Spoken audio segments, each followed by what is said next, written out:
My name is Hugh Agro. I'm the president and CEO of Revival Gold. We're active in Idaho, where we're advancing the Beartrack-Arnett Gold Project with 4 million ounces of gold and a PFS on its way. Hugh, good to see you. Welcome to our sunny shores. Thank you. So you're here from one-to-one. I'm looking at the lanyard. It tells us all we need to know. What's happening over there? Well, it's a little bit of a quiet show this year, but it's nice to be in person and seeing people without masks on, interacting, meeting some of the investors who've come in over the last couple of years, but who we haven't had actually meet with. So this is wonderful, and great weather in London. Really? It's brilliant. It was great over the weekend, that's for sure. Right, I want to talk about the latest press release, okay, resource update. Some nice numbers in there. We've been waiting for these, okay, so I'm a new shareholder, so I was excited to see what you put out there. Why don't you kind of remind everyone what the numbers are, and then we'll talk about it. Yeah, maybe that's why it's sunny in London for me. We just put out this updated resource. It's 2 years in the making. Yeah. 4 million ounces in total, of which 2.1 million ounces are in the indicated category. That's up 56% from our last resource in 2020. And then we've got the inferred category up 19% to another 1.9 million ounces. Big uptick in resources for Revival Gold. What's it do for you, though? Yeah, it sets us up for the PFS. And of course, as you know, PFS we can use measured and indicated resources. So what we've done is we've increased the quality of the resources, given ourselves 2.1 million ounces from which to draw an open pit for the first phase heap leach aspect of this project. PFS on the way by the end of this year, and this sets us up for that. It also was a big marked change in our underground resource. We've increased the grade in the underground resource by about 40%, and we did that by constraining the resource with a 2.2 gram per ton cutoff. That makes it higher quality, and it leads us in the direction of a potential bulk tonnage underground mining phase for this project. So those two things, the setup for the PFS and the better understanding of the underground resource, as well as the increase in the overall size of the resource, I think are step changes for us. Right. So given that we've had a conversation before, and I will put a link below to the previous conversation, but given who's on the team, the track record, and what you told me your intent was, what do you think doing the PFS signals to the market in terms of when you're going to deliver that? Market conditions a bit tricky at the moment. Shouldn't you just kind of keep on drilling for a little bit longer? I mean, 2.1 million ounces of M&I is good. Should you be aiming for higher? Well, it's very tempting to contemplate resource expansion. We're open in all directions. Yeah. We've got great grade. We've hit with every drill hole into the Panther Creek shear zone. The challenge is that at some point you need to be able to demonstrate that you can make money from all of that drilling. And that's where our focus is on. We recognize that we have a large project with lots of scope to increase it, and we will continue to drill. In fact, our first drilling will start next week in the Joss area, where we'll be going back to continue to pursue the high grade there. But in the meantime, we have the talent on board, as you've described. John Mayer joined us as VP Development and Engineering, and his job is to direct the consultants around moving our PFS forward. And that will be a stepping stone from which we can continue to grow the deposit and the economics. Okay, so I want to kind of get into the strategy. I want to get in the mindset here, okay? Because it's almost like the market has changed slightly. We've seen Great Bear drill out, no resource. You know, that was a model which wasn't really contemplated in Canada before, I know you're down in Idaho, but North American attitude to drill to the edge of the envelope sort of thing, unless you're very sure that you want to get into production. So when you said, we need to demonstrate we can monetize this or make money from the drilling, what's that actually mean for you? What type of money are we talking about? Yeah, so $50 million a year of free cash flow from a $40 million US market cap company, right. And within reach. Look, the market is bifurcated. We've got explorers, new stage exploration companies shooting for the lights at the back end of the park. And we've got developers who are advancing their projects, some struggling with capital costs, inflationary environments. and construction, availability of teams, and so on. So you've got this bifurcation in the market. And I think we're clearly in the development camp, but we have the advantage of being able to ride the other part of the so-called Laxon curve with exploration. So we'll continue to explore while we move towards free cash flow. And our thinking here, Matt, by design, is to make ourselves independent of where the capital markets are, independent in a sense of where the gold price is. We want to be able to produce cash flow from gold, whether it's $1,600 or $2,000 an ounce. We want to be able to produce cash flow, whether we have to wait, whether we have the access to the capital markets for broader exploration or not. And right now, cash is hard to come by in the equity markets. We're cashed up. We've got a pipeline of exploration, a pipeline of engineering work we can do, all taking us towards a higher value project, independent of what happens in the short term in the market. And I think that's part of our DNA. Choose low risk, choose executable, and choose free cash flow over simply hitting for the lights at the back end of the park. That's really interesting. The low capex, hopefully high margin, open pit, heap, leach process. That's what you're aiming for first. That's going to get the cash flowing here. Do you think? Has your strategy benefited from timing in a way? Because I'm looking at some earlier stage explorers, perhaps drilling was in the plan, haven't gone out and got cash at the right moment. When did you raise yours? January or so? January, right? Yeah. So timing, you got that one right. But do you think timing with regards to when you're aiming to try to get this thing into production as well? Do you think you've hit that? Yeah, that's a super point. A lot of us rush to the gates at the same time. Yeah. We're all chasing the same people, the same capital, and there's a constraint, costs go up. So I think we'll revisit that in 2023. PFS gives us more certainty, more confidence, and it's another step along the way. This resource gives us more certainty, more confidence. PFS, more certainty, more confidence. We get into 2023, and we can look at the re-permitting, the timelines, and we can judge where the capital is. We've already started meetings with the debt and debt-like providers to understand where that market's going, and we'll choose our moment so that we can optimize value for our shareholders. And the other thing I want to introduce here is I think this is a great M&A market. We are looking at peers, other situations where we can see an opportunity potentially to add to the value of what we've already created for our shareholders and lower risk. And I'm not saying there's anything imminent, but what I am saying is that we're looking, because these are the moments when good projects trade at good value, and I think critical mass matters, and I think access to financing, which obviously our team has, matters. So this is a time to invest. It's a time to position and build on the platform. For sure, and your track record will give you permission to have a lot of those conversations. But you've also got to show through the PFS and the whatever cash you've got at the moment that, one, you can deliver the PFS and the economics look good, and obviously you've got the underground component as well. So with regards to the money that you do have left, can you get through to the point where you can deliver the PFS? Have you enough money? Yes, and in fact, we have a non-core asset in our portfolio, a phosphate asset. Right. And I don't know if you've watched what's happened in phosphate of late, but we think there's a lot of value in our portfolio. Where's that? It's located in Utah. Okay. Right next door to the Vernell phosphate mine, so an operating phosphate mine. And of course, phosphate's taken on a lot of interest. So there's other aspects to our portfolio than just the cash. And we can manage around our burn depending on how the market flows. Right. We pride ourselves in being an efficient team.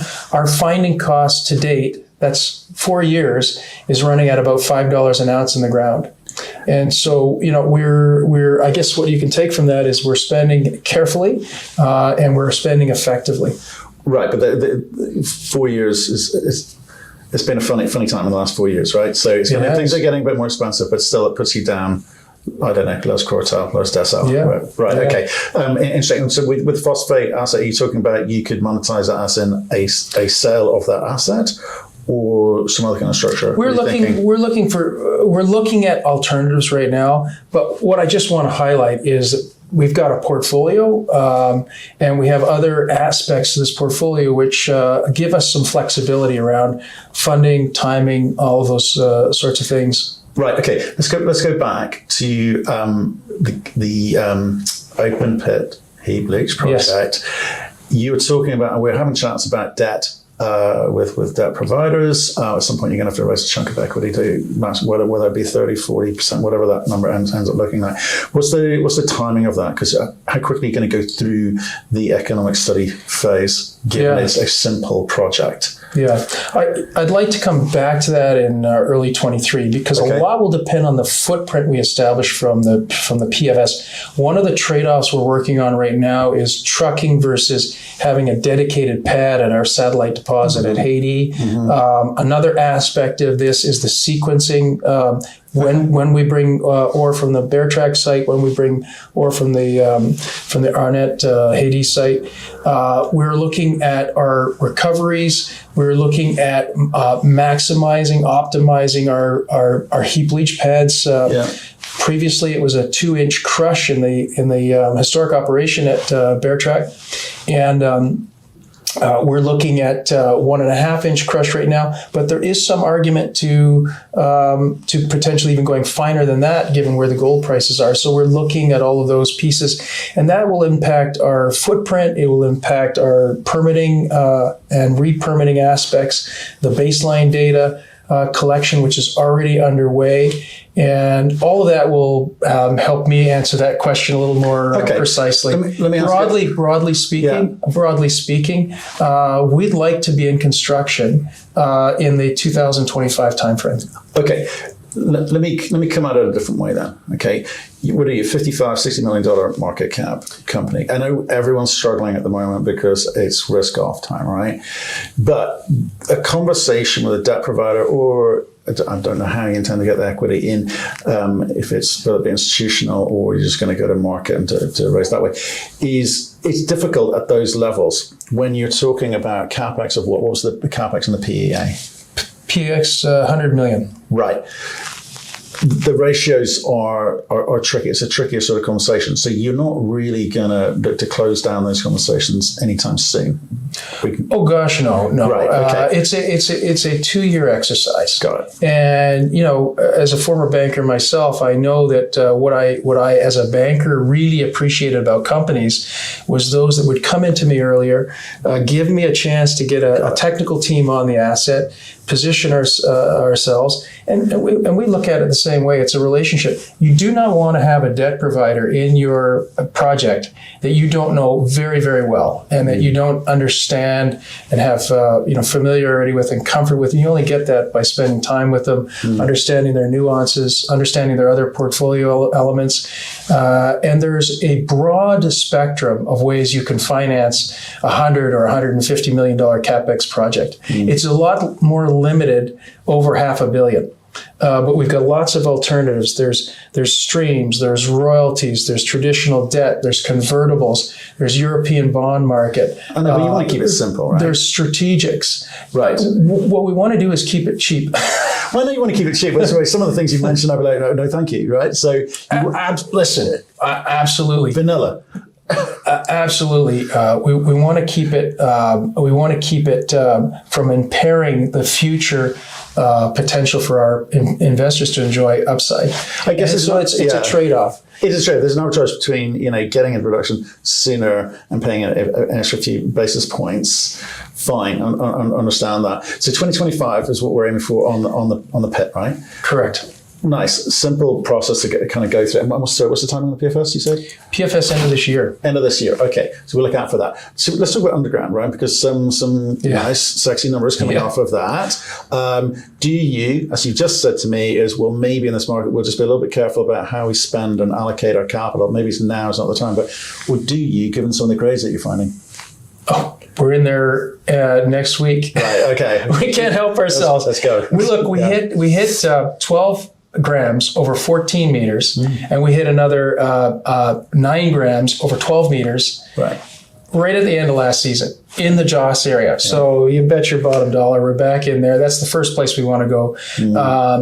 And why? Because I think we want to show that the underground continues to have potential at depth. Now, this is geology speak, but we're in an orogenic gold system. These tend to be deep, these tend to be long, and very consistent in grade. And at 12 grams, 9 grams, or those kind of widths, we have something that will continue deeper. And we want to demonstrate to our shareholders long before, we have any concern about having somebody come over the transit and taking us over.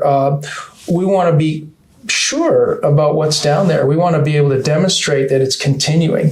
And so that's where we're drilling first, starting next week. And you will notice, again, a detail in our resource update, but we went from a combined 3,000 ton a day underground assumption in our resource to a standalone 2,500 tons a day assumption in our resource. That makes it more robust. And it may be that the next phase after the heap leach is simply to go underground. And then we'll have the bigger phase of a mill open pit to follow. All of these things to be sorted out. I mentioned John Mayer's name. He's absolutely the right guy to figure this out for us. No good mining plan starts with the final product. You spend a lot of time iterating on different alternatives, and that's what John's working on right now. Our exploration team, led by Steve Priestmeyer, have done a fantastic job. I mentioned that $5 an ounce finding cost. It's been pretty consistent over the years, despite the increasing costs of drilling.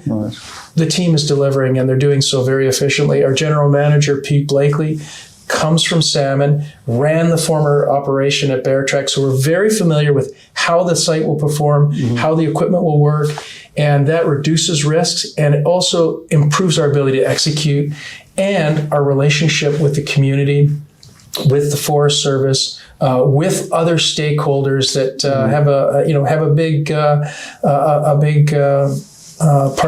part to play. Right. And before we sort of just go too far past the underground component, how many meters or how many dollars are you allocating to that? Just I want to understand the degree of confidence that you have there. Yeah, so we're in there for 2,000 meters of drilling at the Joss area, and then we've got about 3,000 meters of drilling in the Haiti oxide, Romans Trench oxide targets.